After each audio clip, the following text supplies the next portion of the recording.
کیونکہ لمم لمی دمم دمی یؤلمونی ما یؤلمہم ویازرونی ما یازرہم، یہ ہر طریقے سے بتایا کہ کتنے یہ میرے قریب ہیں۔ عطا ہو پلیز، بسم اللہ۔ اگر بات کی جائے بسم اللہ الرحمن الرحیم تو عبادت بھی نانا سے ملی ہے، شجاعت بھی نانا سے ملی ہے، حکمت بھی نانا سے ملی ہے، سخاوت بھی نانا سے ملی ہے، شریعت بھی نانا سے ملی ہے، اور سیاست بھی نانا سے ملی ہے۔ اور آپ کی چونکہ آج آمد ہے تو ایک بڑی خوبصورت روایت ہے، جناب عائشہ بیان فرماتی ہیں کہ وضعت الحسن بعد العصر ثم صلت المغرب، یعنی حضرت فاطمہ زہرا سلام علیہا امام حسن علیہ السلام کی تشریف آوری ہوتی ہے نماز عصر کے بعد، وہ عصر کی نماز بھی آپ نے پڑھی ہے، اور جب آپ کی تشریف آوری ہو گئی تو اس کے بعد مغرب کی نماز بھی آپ نے ادا کی ہے، کیونکہ واحد یہ بیوی وہ ہیں کہ جو حوراء انسیہ، انسانی لباس کے اندر حور تھی، اور آپ کو بطول کا لقب بھی ملا ہے، آپ کو طاہرہ کا لقب بھی ملا ہے، تو نہ آپ سے روزہ قضا ہوا ہے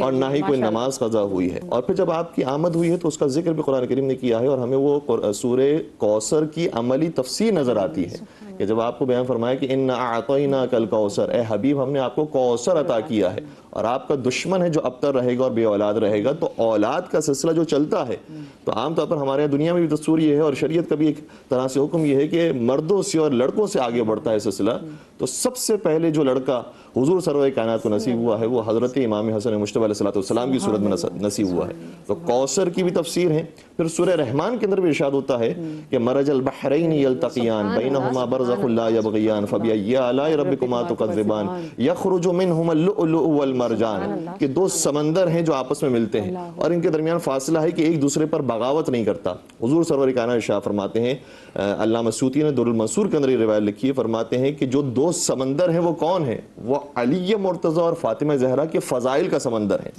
اور جہاں پر فضیلتیں عام طور پر آ جاتی ہیں وہاں ایک دوسرے کے اوپر بغاوت ہوتی ہے، لیکن یہ ہستیاں وہ ہیں کہ جو کبھی ایک دوسرے کے اوپر بغاوت نہیں کرتی۔ اور یخرج منہما اللؤلؤ والمرجان، پھر ان میں سے جو چیز نکلتی ہے وہ کیا ہے؟ یا وہ سبز رنگ کا پتھر ہے یا سرخ رنگ کا پتھر ہے، تو اس سے مراد امام حسن مجتبیٰ علیہ السلام اور امام حسین علیہ السلام ہے۔ اور امام حسین جب خود آپ کے سامنے ہوتے تھے تو امام حسین جو سید الشہداء ہیں، تمام شہیدوں کے باپ اور تمام شہیدوں کے سید و سردار ہیں، وہ بھی جب آپ کے سامنے ہوتے تھے تو روایت کہتی ہے ما تکلم الحسین بین ید الحسن اعظاما لہ، امام حسین امام حسن کی موجودگی میں کبھی کلام نہیں کرتے تھے، گفتگو میں پہل نہیں کرتے تھے۔ امام حسن گفتگو کر رہے ہیں تو امام حسین بھی کلام نہیں کرتے تھے، اسی لیے کیا شاعر نے خوب کہا ہے کہ حسن کو بادشاہ خاص و عام کہتے ہیں، علی کا نائب قائم مقام کہتے ہیں، دلیل ایک ہی کافی ہے ان کی عظمت میں، انہیں حسین بھی اپنا امام کہتے ہیں۔ تو امام حسن مجتبیٰ کی آمد ہوئی، اور آمد ہوتے ہی حضور نے نام جب تجویز کیا، پہلے روایت یہ بھی کہتی ہے کہ شہزادی کونین کی خدمت میں لوگ آئے کہ آپ نام تجویز فرمائیے، کہا کہ میں علی پر تقدم اختیار نہیں کروں گی، مولا علی کے پاس آئے تو مولا علی نے فرمایا کہ میں اپنے نبی پر تقدم اختیار نہیں کروں گا، پھر جب نبی کے پاس آئے تو نبی نے فرمایا میں اپنے رب پر تقدم اختیار نہیں کروں گا، اور جبرائیل کے توسط سے یہ نام آئے، اور حضرت جبرائیل نے فرمایا کہ یا رسول اللہ چونکہ آپ کے بھائی علی کو آپ نے شباہت دی ہے جناب ہارون کے ساتھ، علی ہیں ہارون زمانہ، تو ہارون علیہ السلام کے 3 بیٹے تھے، ایک کا نام تھا شبر، ایک کا نام تھا شبیر، ایک کا نام تھا مشبر، تو آپ بھی اپنے پہلے بیٹے کا نام جو شبر کے وزن پر عربی زبان میں حسن بنتا ہے، آپ وہ نام حسن رکھیے۔ پھر حضور کے جب آگوش میں امام حسن تشریف لائے ہیں تو آپ نے پہلی مرتبہ یہ شریعت کا کام انجام دیا ہے، اور آپ سے آغاز ہوا اس کام کا کہ حضور نے خود آپ کے دائیں کان میں اذان دی،